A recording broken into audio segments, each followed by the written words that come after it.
प्यारे बच्चों, क्या आपने 12वीं पास कर ली है और या अभी आपने अभी अभी करी है और ऐसी एक सरकारी नौकरी चाहते हैं जो बहुत बढ़िया हो, सैलरी भी अच्छी खासी दे के जाए, तो बहुत बढ़िया मौका आप सभी के लिए आ गया है।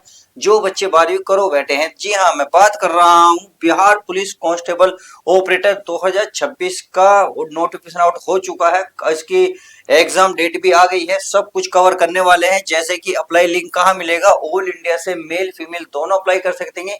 इसकी जॉब लोकेशन कहाँ रहेगी इसकी भी बात करेंगे। ऑल आयु सीमा क्या रहेगी, पोस्ट क्या रहने वाली, क्या क्वालिफिकेशन मांगी है, क्या सिलेक्शन प्रोसेस रहेगा, सब कुछ बात करेंगे। इसमें रिटन कैसे होगा उसके बारे में बात करेंगे, तथा फिजिकल में इसमें क्या क्या मांगा है सब कुछ बात करेंगे। इसमें शारीरिक क्षमता क्या है यानी कि फिजिकल, अप्लाई टीटी क्या रहेगी यार, परीक्षा शुल्क यानी कि एग्जाम फीस कितनी रहने वाली है। इसका मतलब है इस वीडियो के माध्यम से मैं सब कुछ आपको बताने वाला हूं। तो चलिए देखते हैं, आज हम देखते हैं आपके बिहार पुलिस कांस्टेबल ऑपरेटर भर्ती। तो चलिए इसमें क्या करना है, देखिए पहले मैंने आपको बता दिया ऑल इंडिया से मेल फीमेल दोनों अप्लाई कर सकते हैं, कोई दिक्कत नहीं है, किसी भी स्टेट से हो। बस आपको क्या क्या कंडीशन रखनी है थोड़ी सी उसका ध्यान रखेंगे। अब सबसे पहले बात जान लेते हैं आवेदन कब से शुरू है, पहले यही बात कर लेते हैं, यानी कि अप्लाई कब से है। तो अप्लाई की अगर मैं बात करूं, अप्लाई डेट, तो my dear student apply date देखिए इन्होंने आज के दिन यानी कि 1/3/2026 से चालू हो गए, यानी कि होली का त्योहार जो है आपका खुशियों में बदलने वाला है। बहुत बढ़िया मौका मिला है इंटर करने वाले बच्चों के लिए। अब इसमें जो है लास्ट डेट रखी गई है 31/3/2026। कितनी? 31/3, यानी कि 1 मार्च से लेकर 31 मार्च तक आप फॉर्म को फिल कर सकते हैं, इसमें कोई दिक्कत बात नहीं है। अगर इसमें अप्लाई लिंक की बात करें तो चलिए मैं पहले अप्लाई लिंक भी बता देता हूँ, या चलिए अप्लाई लिंक बाद में बताएंगे, पहले सब कुछ जान लेते हैं। इसमें टोटल अगर पोस्ट की बात करें, पहले पोस्ट ही देख लेते हैं। अगर मैं पोस्ट की बात करूँ तो इसमें 993 पोस्ट निकली हुई है। कितनी? 993। अगर इसमें बात आती है जनरल वालों के लिए, जनरल वालों के लिए प्यारे बच्चों 408 पोस्ट हैं, यानी कि हर कैटेगरी के लिए पोस्ट है। ईडब्ल्यूएस वालों के लिए 99 पोस्ट निकली हैं, और बाकी इसमें जो है एससी एसटी वालों के लिए, एससी वालों के लिए 157 पोस्ट हैं और एसटी वालों के लिए 10 पोस्ट है। बाकी जो बचे ईबीएस यानी कि अत्यंत पिछड़ा वर्ग जो है 175 पोस्ट हैं। बाकी बच रहा है बीसी यानी कि पिछड़ा वर्ग, 113 पोस्ट हैं। बाकी महिलाओं के लिए, पिछड़े वर्ग महिलाओं के लिए 31 पोस्ट है, यानी कि महिलाओं को भी इसमें पोस्ट दी हुई है, यानी कि हर कैटेगरी के लिए आपकी वैकेंसी निकली हुई है। अब आती है तो इसमें सैलरी कितनी है, सबसे पहले सैलरी की ही बात कर लेते हैं। जब तक सैलरी नहीं पता चलती तो मजा नहीं आता कुछ भी सुनने में समझने में, सही है। तो सैलरी की बात कर लेते हैं। देखिए सैलरी आपकी लगभग 69,000 रुपए सैलरी मिलेगी, यानी कि ये सैलरी आपको मिलने वाली है। तो आई होप सैलरी बहुत ही जबरदस्त है, 12वीं करने के बाद आपको तुरंत सैलरी मिली है। क्या कुछ होगा सब कुछ आप इस वीडियो के माध्यम से समझने वाले हैं। तो चलिए एक एक चीज जान लेते हैं बारीकी से। अब सबसे पहले आती है इसमें क्वालिफिकेशन। तो क्वालिफिकेशन में इन्होंने क्या कंडीशन रखी है इसको भी बात करेंगे। पहले एज की बात कर ले, चलिए एज में बात कर लेता हूँ। अगर मैं एज की बात करूं तो एज इन्होंने रखी है प्यारे बच्चों 18 मिनिमम और मैक्सिमम 25 साल। क्लियर हो गई? चलिए ये बात आपको समझ में आ गई है। तो आप बचे ओबीसी वाले, ओबीसी वालों को 3 साल की छूट मिलती है, एससी एंड एसटी वालों को भी 5 साल की छूट मिलने वाली है, यानी कि गवर्नमेंट रूल के अकॉर्डिंग आपको एज में भी छूट मिलने वाली है। आई होप आपको ये बात भी अच्छे से समझ में आ गई होगी। चलिए ये बात समझ में आ गई है, तो अब चलते हैं आगे। अगर इसमें इसकी किसकी करें आयु सीमा, तो आयु सीमा तो हमने कर ही ली, और क्या बचा हमारा। अच्छा, अब जरा क्वालिफिकेशन के बारे में थोड़ी सी डिटेल जान लेते हैं। अगर एजुकेशन क्वालिफिकेशन में इन्होंने थोड़ी सी कंडीशन दी है उसको ध्यान से समझिए। इन्होंने कहा 12वीं पास होना चाहिए, यार 12वीं पास में थोड़ा सा इन्होंने कंडीशन रखी है।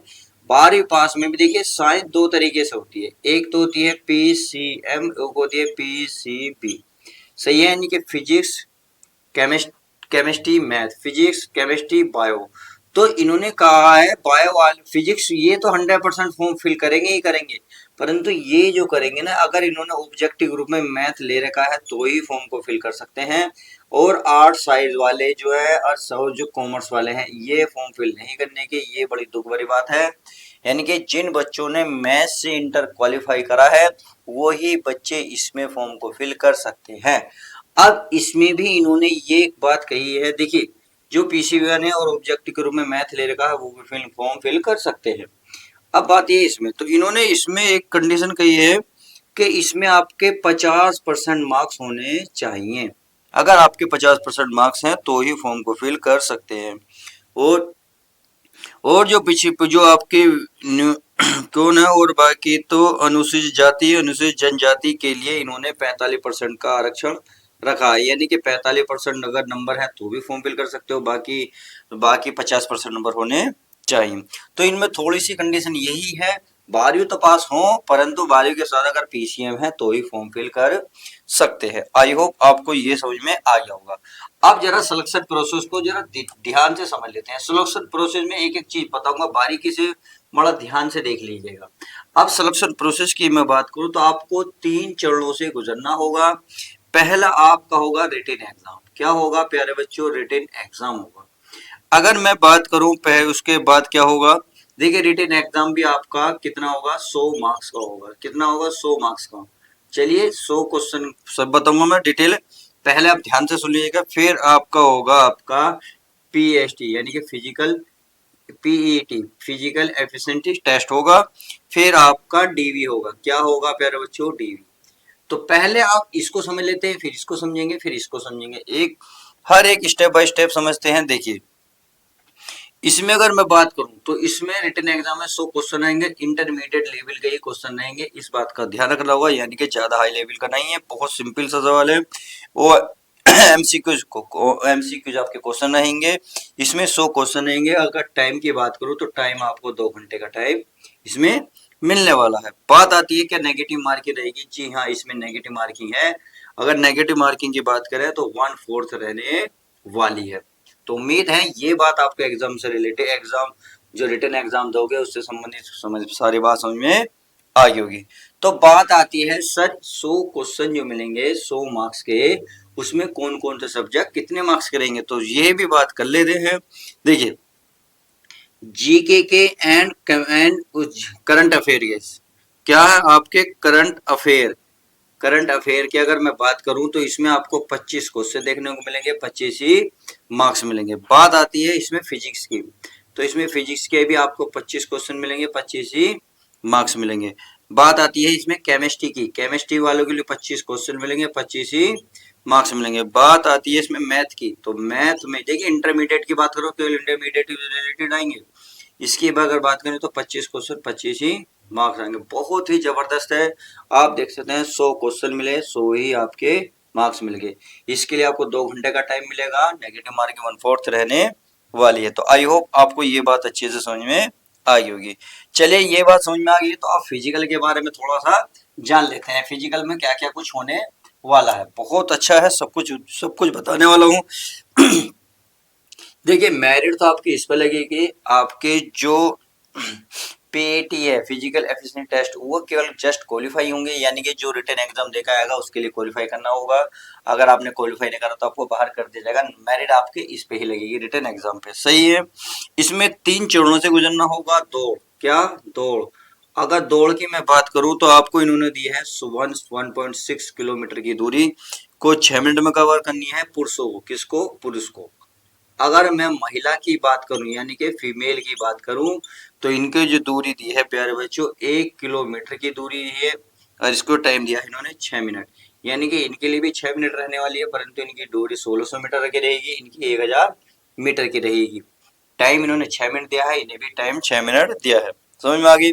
बात आती है ऊंची कूद की, ऊंची कूद। सही है। अगर मैं ऊंची कूद की बात करूं तो 3 फीट, 3 F से फिट और 3 इंच, 3 इंच है ना, 6 इंच है, 6 इंच की इन्होंने मांगी मेल के लिए। अगर फीमेल के लिए बात करूं तो फीमेल के लिए 2 फीट 6 इंच। क्लियर है। यानी कि ये आपकी क्या होनी है? ऊंची कूद हो जी, यानी कि हाई जंप की बात कर रहे हैं। बात आता है तीसरा इसमें गोला फेंक, यानी कि शॉट पुट जैसे आप कहते हैं। 16 पाउंड का गोला होगा, 16 पीसे पाउंड का होगा, वो आपको 15 फीट दूर फेंकना होगा। कितना? 15 फीट। ये आप मेल के लिए बता रहा हूँ। अगर मैं फीमेल की बात करूं तो उनके लिए गोले की जो वेट होगा वो 12 पाउंड का होगा, पीसे पाउंड, और 8 फीट आपको फेंकना होगा। तो आई होप आपको ये भी अच्छे से समझ में आ गया होगा। तो चलिए अगर ये समझ में आ गई है तो अब जान लेते हैं ऊंची कूद हो गई। अब जान लेते हैं ऊंचाई, यानी कि हाइट कितनी चाहिए लड़कों की या लड़कियों की, सब कुछ बताने वाला हूँ। A to Z जानकारी आपको इसमें मिलने वाली है। बात आती है इसमें ऊंचाई की, यानी कि हाइट की। यानी कि मेल की अगर मैं बात करूं, सामान्य जो बीसी के लिए है वो 165 सेंटीमीटर की हाइट रहने वाली है, और महिलाओं की अगर बीसी में ही आती हैं तो उनके लिए 155 सेंटीमीटर हाइट रहने वाली है। बात आती है केवल अब आती है चेस्ट की। तो चेस्ट केवल सीन जेंट्स के लिए है, केवल महिला पुरुषों के लिए इसमें 81 सेंटीमीटर का नॉर्मल होना चाहिए। फुलाव के बाद आपको 86 सेंटीमीटर फुला सीना होना चाहिए। ये केवल महिला उसके जेंट्स के लिए है। बात आती है वजन की, अब यानी कि वेट की। अगर वेट में बात कीजिए तो इसमें देखिए केवल केवल मेल आते हैं, इसमें केवल क्या आती हैं, फीमेल आती हैं। सही है। तो वेट कह रहे हैं न्यूनतम 48 किलो होनी चाहिए, यानी कि इससे कम नहीं होनी चाहिए। जो लड़कियां पतली दुबली है, अपने अपने आप को पतला मानती हैं, नो मैं 30 35 40 किलो की हूँ, वो नहीं चलेंगी। इसमें खाती पीती लड़कियां बेहतरीन तरीके से चलेंगी, यानी कि खा पी लो फटाफट वो अपने वेट बढ़ा लो। सही है। चलिए इतनी बात समझ में आ गई। और क्या है, अब आता है इसमें आपके, इसमें अब कंडीशन क्या रखेगी ये उसके बारे में, यानी कि आपको ये भी बता दिया मैंने, अभी ये भी बता दिया। अब थोड़ी सी कंडीशन जान लेते हैं। इन्होंने कहा है ये जॉब लोकेशन आपकी बिहार में रहेगी, भारत के आप किसी भी स्टेट से हो फॉर्म फिल कर सकते हैं। परंतु जो जैसे बिहार के बच्चे हैं, एससी वाले हैं, एसटी वाले हैं, ये वाले इनके लिए सब कुछ रहेगा। मान लो अदर स्टेट के हैं, ये बच्चे अदर स्टेट के हैं, एससी एसटी है या ओबीसी वाले हैं, या आपके पीडब्ल्यूडी है, या आपके ईडब्ल्यूएस वाले हैं, तो इनको सभी को प्यारे बच्चों ये कह रहे हैं हम जनरल में गिनेंगे। किसमें, जनरल में, यानी कि हम जनरल में ही लेंगे सब, ये जितनी भी है। अगर बिहार के बाहर के हैं वो बच्चे कह रहा हूँ, जो बिहार के हैं उनके लिए सब कुछ वही रहेगा। एससी वाले एससी स्टेट में रहेंगे, बी ओबीसी वाले ओबीसी में रहेंगे। परंतु ये कह रहे हैं अगर अदर स्टेट से भरते हो तो आपका जो है सब कुछ जनरल में गिना जाएगा। तो फिर जनरल के अकॉर्डिंग आपकी मेरिट लगेगी, जनरल के अकॉर्डिंग सब कुछ काम होगा। क्लियर हो गया। चलिए अब इन्होंने कहा है जो आपका जाति प्रमाण पत्र है 24 और 25 के बीच के होने चाहिए, यानी कि इससे अगर पुराने रखे हैं तो प्लीज वो नहीं चलेंगे, फटाफट नए बनवाइएगा। अगर ज्यादा पुराने हैं तो प्लीज उनको तैयार कर लीजिएगा। अब इम्पोर्टेंट डॉक्यूमेंट्स की बात कर लेते हैं, यानी कि डीवी भी बताया था, तो इम्पोर्टेंट डीवी के बारे में बात कर लेते हैं। इन्होंने क्या कहा है, इन्होंने कहा फोटो युक्त पहचान पत्र, यानी कि आधार वोटर आईडी आपके पास होनी चाहिए, 10वीं का मार्कशीट आपके पास होनी है, जन्म प्रमाण पत्र के लिए इंटरमीडिएट का विज्ञान, यानी कि जो विज्ञान से आपने इंटरमीडिएट करी है वो आपके पास होना चाहिए, जाति प्रमाण पत्र होना चाहिए एससी एसटी वाले के लिए, और बीसी और ईबीएस वालों के लिए एनसीएल प्रमाण पत्र होना चाहिए, और निवास प्रमाण पत्र होना चाहिए। और सबसे ज्यादा मोस्ट इम्पोर्टेंट अगर ईडब्ल्यूएस में आते हैं तो उनका भी इन्होंने मांगा है प्रमाण पत्र। तो आई होप आपको ये सब अच्छे से समझ में आ गया होगा। इसमें आपको कुछ फोटो भी आपके पासपोर्ट साइज के फोटो 10 से 15 फोटो होने चाहिए, सिग्नेचर एंड ईमेल आईडी वही होनी चाहिए जब आप फॉर्म फिल करें। क्लियर है। क्योंकि जो ये वो भेजते हैं ना, जैसे कोई मतलब कुछ बात इससे रिलेटेड भेजनी है कि कब आपका एग्जाम है कब, तो आपके ईमेल पे ही कॉन्टैक्ट नंबर पे भेजते हैं। वो आप अगर सही नहीं डालेंगे तो आपको इन्फॉर्मेशन कैसे मिलेगी, तो प्लीज जरा ध्यान से चेक करिएगा। सही है।